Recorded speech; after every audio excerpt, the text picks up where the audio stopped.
Fantastical Treehouse. It is a new week, new books, new cakes, and new tastes. Let's go.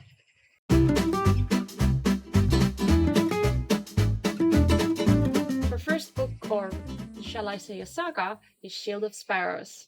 And also the second one, because the third is not yet out. Now, this world is dangerous, but humans or people need to bow down to the gods that created monsters that now are roaming the realm and the kingdoms as well. And to keep the peace, to keep the strength between the different kingdoms, a pact has been made.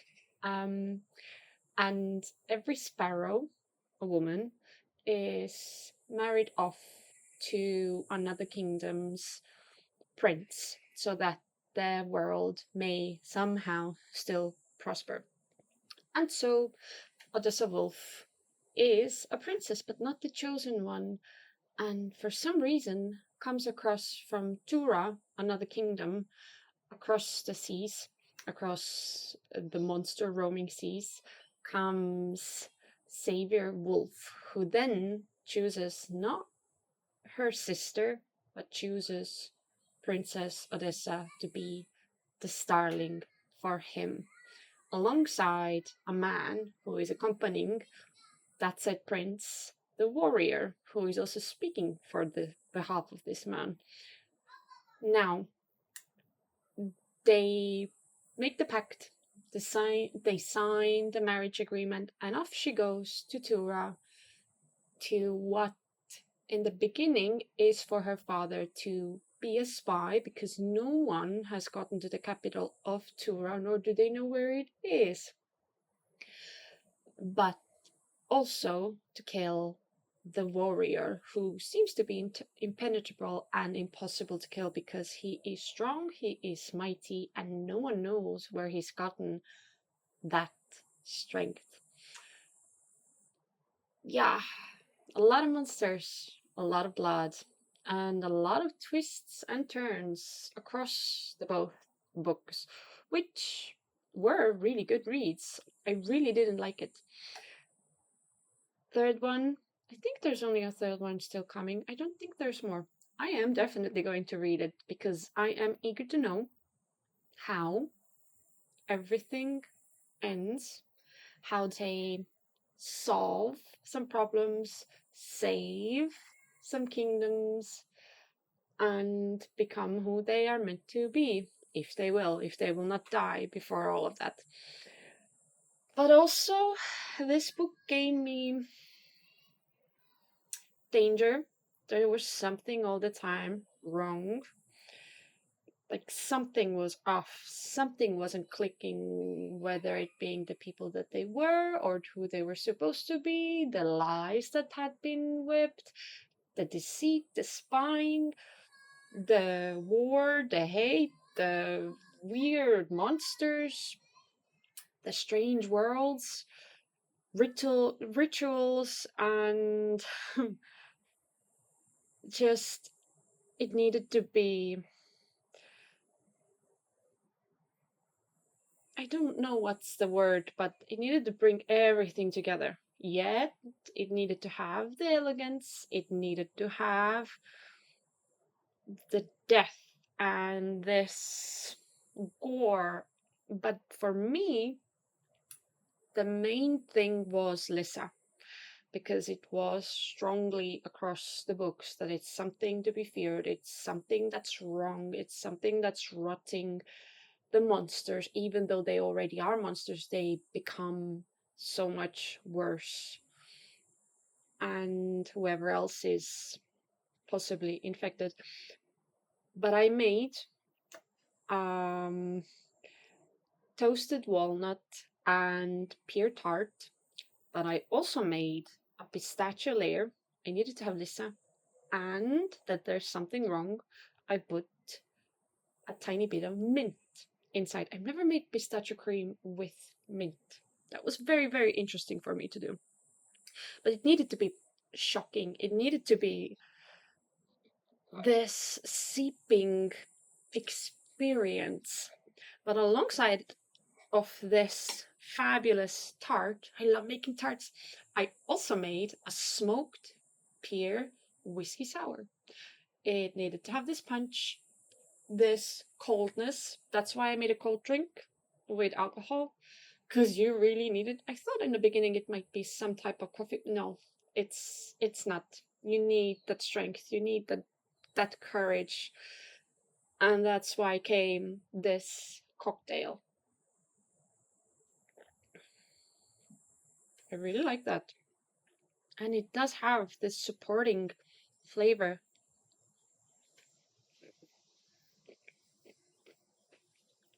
For this tart. Holy moly!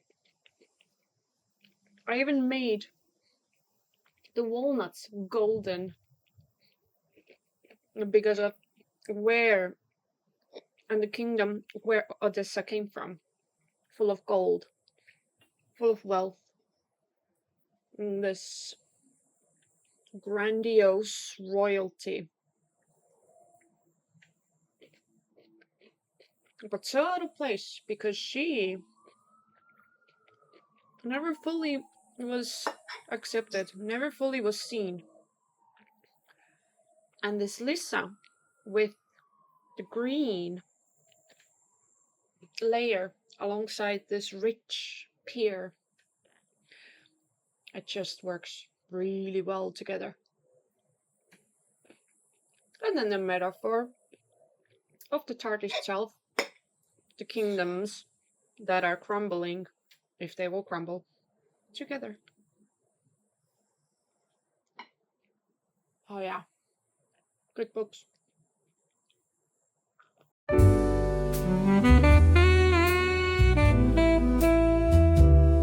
So this next book is extremely personal because I wrote it.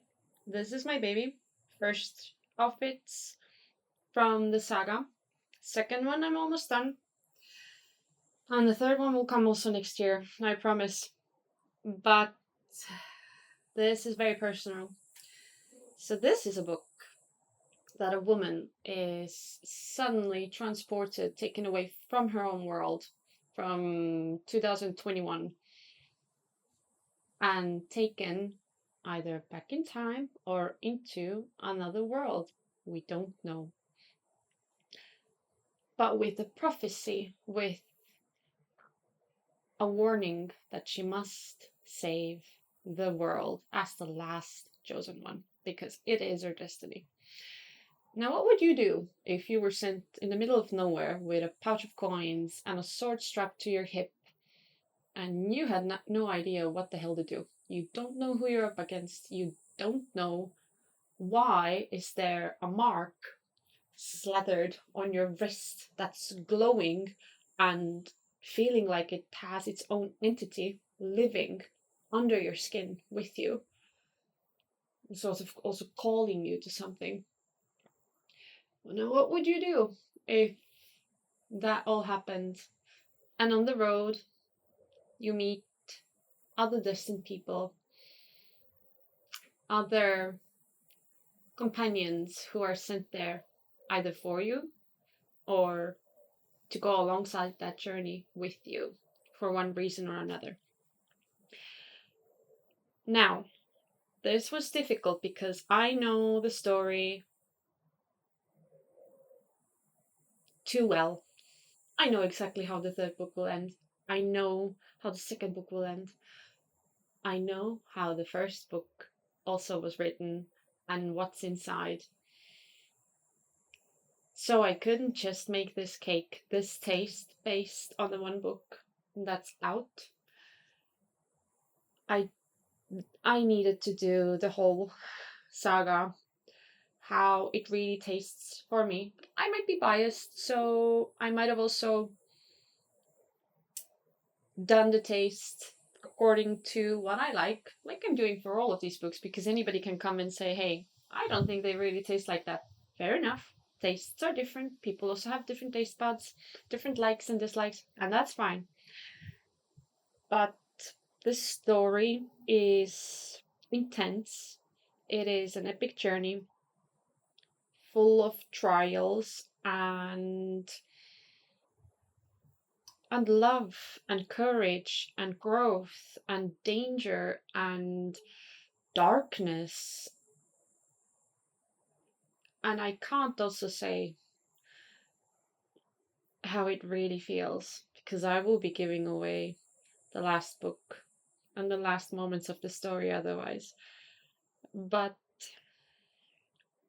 with that being said, I made a brown butter pear cake with salted caramel and the praline crunch. And I also made the mark, which was, interestingly enough, somehow a signature cocktail, I suppose. If it exists anywhere, but just with a different name, that's fine. I called it the mark. But it has bourbon in it, elderflower, honey syrup. It has orange bitters, and it also has some lemon, freshly squeezed lemon juice. Thought about flaking it with gold, but I thought no, it's too flashy otherwise. It needed to stay as it is. But oh, and the mascarpone is with Earl Grey tea. Take it as you ever you want. I know what that means. Maybe you will too one day. Or maybe you won't. That's really nice.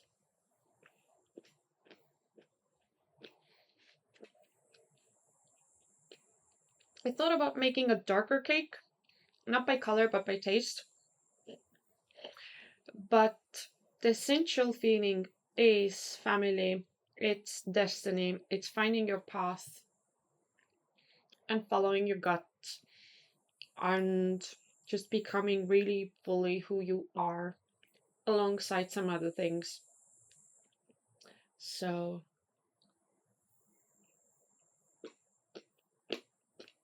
the Earl Grey goes so nicely. Holy moly. You know, I keep saying things about my cakes like, oh my god.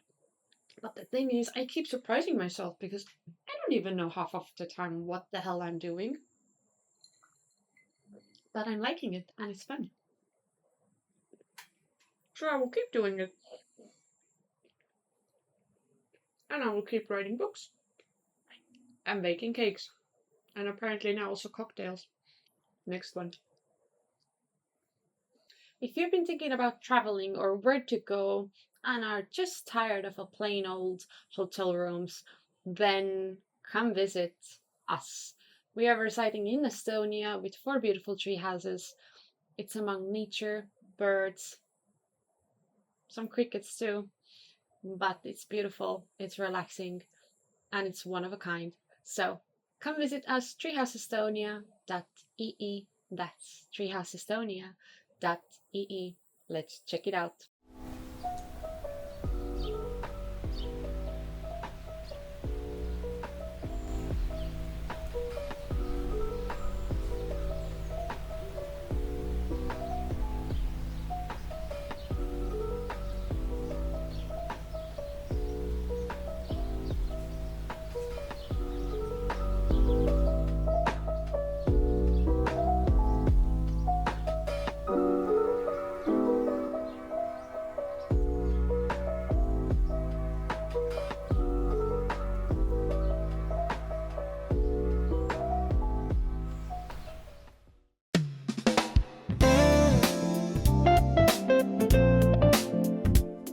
So this book is big. It was an intense read, and what I mean by that is you really need to pay attention close to the page what you are reading. You cannot skip anything. It's not possible. Otherwise, you won't understand anything that comes next or what the hell just happened. And it is When the Moon Hatched. I haven't read the second one. I know it's out. I'm going to. Definitely will. But now, without saying that I won't butcher any names, which I probably will. But Reeve is an assassin, and they are Fae, so they live quite a long time alongside their dragons, which is an dangerous endeavor to obtain one. Anyway, but she cannot remember parts of her past. She has powers, or the way she speaks with deities or gods, that give her abilities. And it is a gruesome, cruel kingdom that she's at, under a very mean king, I suppose you could say that. But she's working as an assassin, trying to cut as a blade, as a sharp blade to go up against the evil and the cruelty that's in her world and around her. She tries to do something good, but the way she's doing it, perhaps some could argue that's neither good also. But she's been captured by some powerful Fae, and she's going to be trialed. But for some reason, she meets a man, a Fae, not a man, but a powerful Fae, named Khan, who takes a liking to her, or a little bit more than that, and whisks her away against her own will. Now, what happens? How it happens? Oh, should say that he's also a powerful dragon rider. Handsome one as well. Strong too. But I liked the dynamic. I liked the story, how it unfolded, and the way the world was built. It was very deeply interwoven, complicated politics and the system. And overall, I suppose the whole universe. You really need to pay attention, like I said. If you want the easy Sunday read, oh, that's not for you. If you want something to just leisure around on the beach and have a little go at, no, not for you. This is deep fantasy. This is epic fantasy. Well done, if I could say that. But I also needed to make a epic fantasy taste as well. So I made a dragonfire cake, which is a black cocoa sponge. There is also smoked dark chocolate mousse. It was fun to make. There is black cherry and blackberry gel. Just needed this deeper richness, the gore and the blood, the pain. It's intertwined between all of the worlds, really. There is mirror glaze and burnt vanilla mascarpone, because there is some light, there is some kindness, there is some good in it, and the people too, or the Fae, not people. Can't really say people if they're hundreds of years old. But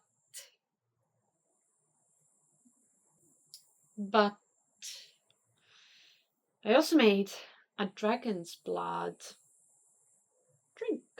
That's with bourbon, black cherries. There is also sour cherry juice.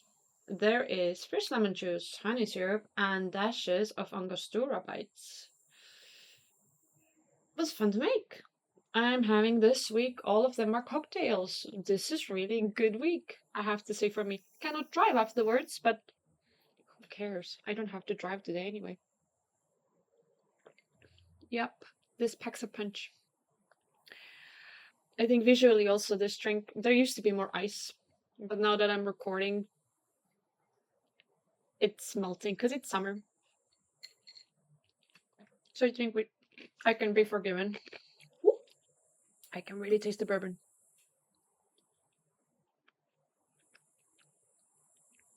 Oh, and I made, as a decoration, I think you can see it in the clip before, I made a moon. Also, that's the first time for me.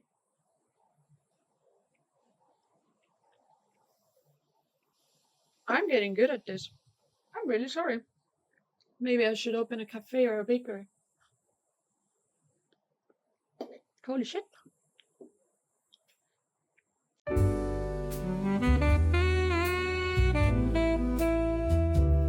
And this week's last book is King of Sloth. Now, I know it's the fourth one. I'm missing still the second and the third. We're gonna do them. But like I said, we will do all of them separately because they are different. Cannot squeeze them into one book. It's just not possible, at least that's what I think. Although I'm gonna try to squeeze in the Lord of the Rings trilogy soon into one cake. Will be fun. But Sloane and Xavier. Xavier now here, the bad boy, the party man, is supposed to take over soon. His family empire has some strings attached to it, so his study dearest employs a publicist, Miss Sloane, who is very professional, very demure, and very beautiful as well. They need to work together, but it's complicated. It's not easy. But somehow love blooms. And also, Xavier is working really hard to perhaps put behind his old ways and become something new or someone new. Listen, fun story, nice to read, good sex, lovely people, or beautiful. It also deserved equally fun and good taste. And I made espresso dark chocolate opera cake with Gold Rush cocktail. Now, this is my fourth cocktail. We're getting tipsy, which is fine. But the idea was that the taste needed to be refined, needed to be elegant, a bit more like slowness, but it needed to have this mixture of danger, yet beauty, and power and play. A little bit that Xavier is, right? So that is why the Gold Rush came into this mix. No coffee, couldn't be. Also, the cake, I didn't want to make another King of Wrath where it was sort of the cake was intertwined around like the metaphor of a man and a female mushed together, or that you open it and then voila, inside is this beauty. I think she doesn't need to be hidden anywhere. Her elegance, her intelligence, her sharpness, her wit, equally to Xavier's, but in a different matter. Now, we're gonna taste it. We're gonna see if I actually delivered or not. But I think that I did. Because if you look on it, it's dark and it's glossy and it's elegant. But inside are many different layers and it's soft and it's moist. And once people open up to the right people with the right person, perhaps there's something more to them as well. And then we're gonna mix it with. It does pack a punch. Holy shit.